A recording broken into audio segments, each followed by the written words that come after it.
अस्सलाम वालेकुम दोस्तों, कोरल ड्रा की क्लास 7 के साथ जाफर मदनी आपकी खिदमत में हाजिर है। आज की वीडियो में हम शेप टूल के बकिया टूल पढ़ेंगे। शेप टूल बॉक्स में जो शेप टूल के जो बकिया ये हैं ये पढ़ेंगे और जॉइंट कर्व्स भी देखेंगे। तो पिछली दो वीडियो में हमने ये सब टूल, इसके जो बटन हैं ये हमने सीख लिए हैं। आज की वीडियो में हम इसके जो बकिया हैं वो सीखेंगे। तो सबसे पहले हम एक रेक्टेंगल ले लेते हैं। तो रेक्टेंगल लेके मैं इसको कलर फिल कर देता हूँ रेड, और इसकी आउटलाइन ख़त्म कर देता हूँ। कलर फिल करने के लिए यहाँ से कलर पे लेफ़्ट क्लिक करेंगे, जो हम क्लिक बोलते हैं। क्लिक करेंगे तो कलर फिल हो जाएगा। और आउटलाइन ख़त्म करने के लिए, और अगर यही कलर ही ख़त्म करना है तो यहाँ इस पर आप राइट क्लिक कर देंगे, कलर ख़त्म हो जाएगा और ये कलर इसमें आ जाएगा। चलो ये हम आगे आने वाली वीडियो में देखेंगे। अब अभी के लिए हम यहाँ से देखेंगे। सबसे पहले इसमें क्या है, स्मूथ क्या करता है। स्मूथ ये करता है कि हमारा ये देखिए ये कोना है, तो ये अगर इस पर हम क्लिक करके थोड़ी देर के लिए रखेंगे तो ये देखिए ये स्मूथ हो रहा है। ये बहुत बड़ा है इसका ब्रश साइज़। यहाँ पे इसका ब्रश साइज़ होता है। मैं इसको 1 कर देता हूँ और कंट्रोल Z करता हूँ। ये देखिए ये इसके ऊपर जैसे मैं क्लिक करूँगा, क्लिक करके रखना है थोड़ी देर के लिए, वो इस कॉर्नर को स्मूथ कर देगा। और यहाँ पे इसकी टाइमिंग है, टाइमिंग आप बढ़ा भी सकते हैं कि कितनी जल्दी करे। ये मैंने 75 रख दिया मैंने। और इसको मैं कंट्रोल Z करके इसकी असली हालत में लाता हूँ। यहाँ पे देखिए जैसे मैं क्लिक करूँगा तो ये जल्दी जल्दी इसको स्मूथ बनाना शुरू कर देगा। कंट्रोल Z करेंगे। ये उम्मीद करता हूँ आपको समझ आ गई होगी। इसके बाद क्या है, स्मेयर क्या करता है, ये देखिए इसको आप पकड़ के ऊपर जैसे ही खींचेंगे तो ये एक किस्म का उसको बाहर लेके जाएगा। अंदर की तरफ करेंगे तो ये अंदर की तरफ ले आएगा अपने आप ये ऑब्जेक्ट को। मैं कंट्रोल Z करता हूँ।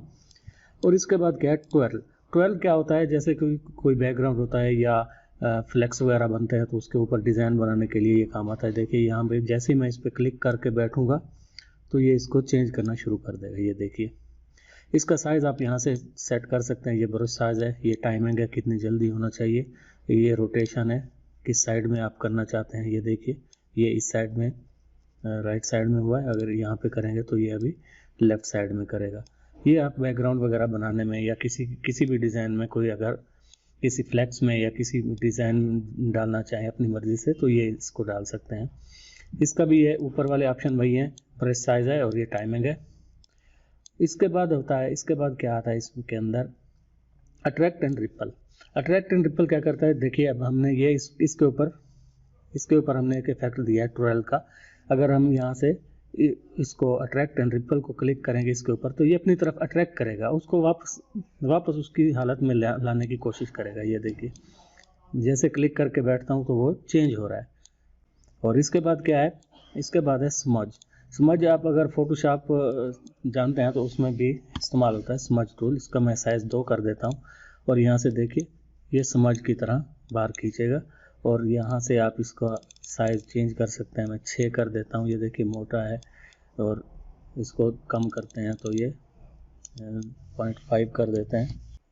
ये बल्कि 1 से हो रहा है। ये स्मज करने के लिए था, किसी भी ऑब्जेक्ट को स्मज कर सकते हैं आप।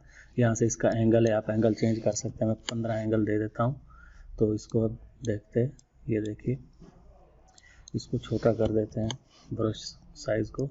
ये देखिए अब ये छोटा हो गया। और ये इसकी डायरेक्शन है, इसको भी आप चेंज कर सकते हैं। ये देखिए पहले वो सीधा था, अभी मैंने इसको 5, 6, 7 पे किया तो ये देखिए ये थोड़ा सा टेढ़ा हो गया। ये देखिए।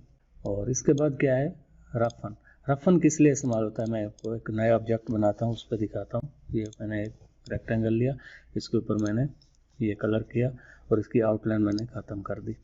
अच्छा, रफन क्या होता है, रफन सबसे पहले हम इसका ब्रश साइज़ 2 पे कर देंगे। और यहाँ पे ये इसकी स्टाइल दिखा रहा है, ये स्टाइल है तो इसको मैं 2 करता हूँ। जैसे मैं यहाँ पे क्लिक करके राइट साइड में खींचूँगा तो ये कोने पे ये ऐसे जिगजैग की तरह बनाना शुरू कर देगा। ये अभी आप किसी भी शेप में इसको बना सकते हैं और इसमें अपनी तस्वीर भी फिल कर सकते हैं। देखा था हमने कि हम किसी भी शेप को ब्रेक कर सकते हैं, किसी भी लाइन को यहाँ से ब्रेक कर्व, और यहाँ पे भी ब्रेक कर्व कर सकते हैं। अब ये हमारी अलग हो चुकी है ये लाइन, लेकिन ये ऑब्जेक्ट एक रहेगा, ये ऑब्जेक्ट एक है, इसको अलग हम लाइन को अलग नहीं कर सकते। इसको करने के लिए इस लाइन को सिलेक्ट करेंगे और यहाँ से एक्सट्रैक्ट सब पाथ पे जैसे ही क्लिक करेंगे तो अब हमारी ये लाइन अलग हो चुकी है और ये नीचे वाले ऑब्जेक्ट अलग हो चुका है। तो इसको जोड़ने के लिए क्या करेंगे, अगर हम चाहते हैं कि ये जुड़ जाए वापस, तो शेप टूल सेलेक्ट करेंगे, यहाँ से क्लोज कर्व करेंगे तो ये जुड़ जाएगा। लेकिन अगर हमारे पास ये एक कर्व है तो इसको मैं अगर थोड़ा सा इसको कर्व कर देता हूँ, इसको मैं थोड़ा सा ये देखिए यहाँ से ऐसे कर्व कर देता हूँ, तो अब अगर मैं इसको यहाँ पे सेट करने के लिए इसको ज्वाइन करने की कोशिश करूँगा तो ये नहीं होगी। इन दोनों को देखिए मैं सिलेक्ट करता हूँ और शेप टूल में जाके यहाँ से क्लोज कर्व करता हूँ, तो ये क्या करेगा, एक लाइन नीचे वाले ऑब्जेक्ट में दे देगा और ऊपर वाले में एक लाइन ही दे देगा, तो ये सिलेक्ट नहीं करेगा। इसको ज्वाइन करने के लिए एक और टूल होता है इसमें, उसको हम इस्तेमाल करेंगे। सबसे पहले मैं पेन टूल से एक लाइन लगा लेता हूँ यहाँ पे सीधी, और एक लाइन यहाँ पे लगा लेता हूँ, और एक लाइन मैं यहाँ पे ऐसे लगा लेता हूँ, और एक लाइन यहाँ पे लगा लेता हूँ, एस्केप दबाता हूँ। तो अब देखिए, अब फर्ज कीजिए ये हमारी चारों लाइनें अलग अलग हैं। इस लाइन को मैं थोड़ा सा छोटा करके ऊपर कर देता हूँ। तो अब फर्ज करो मैं अब इन दो लाइनों को जोड़ना चाहता हूँ, तो इन दोनों को मैं सिलेक्ट करूँगा, यहाँ से जॉइन कर्व में जाऊँगा। अब यहाँ पे देखिए ये इसमें क्या कितने ऑप्शन होते हैं। जॉइन कर्व कहाँ मिलेगा आपको, ऑब्जेक्ट में, और ये जॉइन कर्व। इसमें क्या है, ये 4 ऑप्शन दिए हुए हैं। पहला है एक्सटेंड। एक्सटेंड क्या करेगा, ये इसके साथ इसको मिलाएगा, लेकिन अभी नहीं मिला रहा क्योंकि हमारे पास गैप टॉलरेंस 1 लिखा हुआ है, इसको हमें पता नहीं है कि कितना है इसका गैप। अब हम क्या करेंगे, इसको नापने के लिए ये ए के नीचे जो बटन दिया होता है इसके ऊपर क्लिक करेंगे और इसको क्लिक करके यहाँ तक खींचेंगे तो ये दिखा रहा है 1.57 हम यहाँ पे लिख लेंगे। 1.56 है तो हम लिख देंगे यहाँ पे 1.60।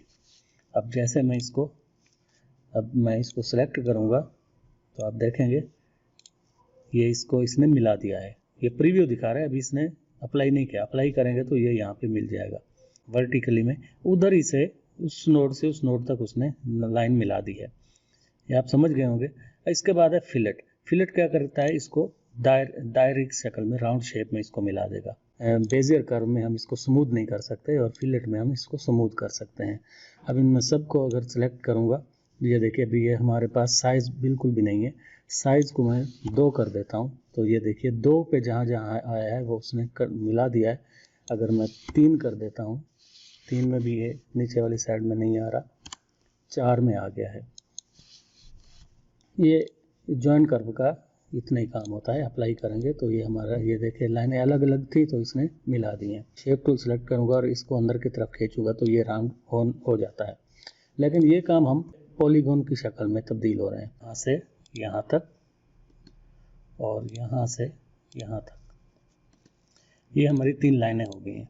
अब इसको मैं चाहता हूँ कि ये इसके अंदर, ये देखिए कोने इसके राउंड हो गए हैं, तो आप इधर से इसका साइज़ चेंज कर सकते हैं। इसको मैं सेट करता हूँ और ये 3 पे क्लिक करते हैं और इसका रेडियस बढ़ाते हैं, तो आप देखेंगे कि हमारा जो अप्लाई करेंगे तो ये हमारा जो ट्रायंगल था उसके कॉर्नर राउंड हो गया। ये मैंने लाइन सीधी नहीं लगाई थी इसलिए ये साइड इसकी शेप अच्छी नहीं लग रही। आप इसको ट्राई कीजिए और वर्चुअल सेगमेंट डिलीट और रेजर टूल, ये 4 टूल समझेंगे। तो मेरे चैनल को सब्सक्राइब करें, लाइक करें और अपने दोस्तों के साथ शेयर भी करें। बहुत बहुत शुक्रिया। अल्लाह हाफिज़।